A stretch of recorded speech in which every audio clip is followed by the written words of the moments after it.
નમસ્કાર બાળ મિત્રો, બાલસભાના નવા એપિસોડ માટે ready?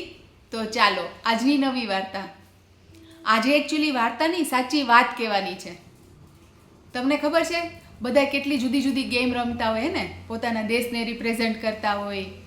Cricket, football, hockey, ચેસની championship હમણાં ગઈ, ખબર છે? વર્લ્ડ ચેમ્પિયનશિપ ચેસની કોણ જીતું? આપણા ઇન્ડિયાનો ગુકેશભાઈ જીતી ગયા. તમને ખબર છે કેવડા છે? ખાલી 18 જ વર્ષના અને વર્લ્ડ ચેમ્પિયન. આજે એની તમને સાચી વાત કરું. આપણે ક્યારેય પણ કોઈ પણ નાની ગેમ જીતા હોય તો આપણે શું કરીએ? જમ્પ મારીને દોડાદોડી કરીએ ને, હે ને? હવે શું થયું ખબર છે? આ ગુકેશભાઈ જ્યારે વર્લ્ડ ચેમ્પિયનશિપ જીતા તો એની સામે જે રમતા હતા ને એ ભાઈ તો આગલી ચેમ્પિયનશિપમાં વિનર હતા. બોલો, એ તો હારી ગયા ને તો સીધા ઊભા થઈને જતા જ રહ્યા. ગુકેશભાઈને તો રડવું આવતું હતું, કારણ કે જીતે તો ખુશીના આંસુ હોય ને. આટલા નાની એજના આખી વર્લ્ડ ચેમ્પિયનશિપ જીતી ગયા. બોલો, હવે શું થયું ખબર છે? પછી બધાય શું કરે? બધા એને કોંગ્રેચ્યુલેટ કરવા આવે. બધાય ઊભા થઈને એને કોંગ્રેચ્યુલેટ કરતા હતા. એ પણ ઊભા થઈને બધાને થેન્ક યુ કહેતા હતા. પણ પછી શું કર્યું? જતા રહ્યા? ન જતા રહ્યા. ઉછળ્યા નહીં, કાંઈ ન કર્યું. શું કર્યું હશે?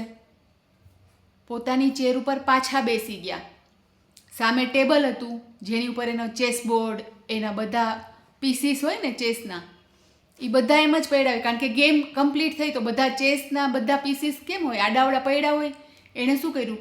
ખુરશીમાં બેઠા, વ્યવસ્થિત ચેસબોર્ડ વ્યવસ્થિત રાખ્યું. પછી નવી ગેમ સ્ટાર્ટ કરવા માટે જેમ પીસીસ આડાવડા પડ્યા હતા એ બધા બરાબર ગોઠવી દીધા. પછી પાછા ઊભા થઈ ગયા અને ચેરને પાછી પ્રોપરલી મૂકી અને પછી નીકળ્યા.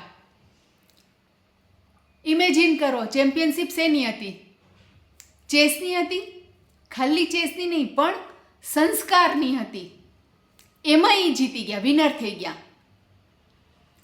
ખબર છે આપણે નાની નાની ચેમ્પિયનશિપ રોજ રમતા હોય. કઈ રમતા હોય બોલો? આપણે સ્કૂલેથી આવીને સીધું શું કરીએ? જૂતા આમ ફેંકી દઈએ, સ્કૂલ બેગ આમ ફેંકી દઈએ. હા, એ ચેમ્પિયનશિપ જીતવી હોય તો શું કરવાનું? પ્રોપરલી શૂઝ એરેન્જ કરવાના, ઘરે આવીને બેગ વ્યવસ્થિત મૂકવાની, પછી ચેન્જ કરીએ ત્યારે કપડાં વ્યવસ્થિત મૂકવાના. તો શું કહેવાય? આપણે ડિસિપ્લિનની ચેમ્પિયનશિપ જીતી ગયા કહેવાય. આપણે જમીએ પછી થાળીને શું કરીએ છીએ? ત્યાં ને ત્યાં રહેવા દે છે કે મમ્મી ઉપાડી લેશે? ગુકેશભાઈ તો ચેમ્પિયન બન્યા પછી બધું પ્રોપર ગોઠવું. આપણે શું શીખવાનું છે એમાંથી? કે આપણે રોજ નવી નવી જે પણ આપણે એક્ટિવિટી કરતા હોય, કોઈ પણ એક્ટિવિટી, એને પ્રોપરલી બધું જે વસ્તુ આડાવડી કરી છે ને આપણી જ વસ્તુ છે તો પ્રોપરલી એરેન્જ કરીને મૂકવાની છે. અને ડે ટુ ડે લાઈફમાં આપણે આપણી ચેમ્પિયનશિપ જીતી જવાની છે. સાચું? આપણું કામ કોઈ કરશે નહીં, એ તો કરવું જ પડે. આપણે એમનેમ જ થાળી મૂકીને ઊભા થઈ જાય તો શું કરે? મમ્મીને કરવું પડે. આપણે ઢગલા એમને ઉપાડીએ તો શું કરવું પડે? આપણા વતી બીજા કોઈ કરવા પડે.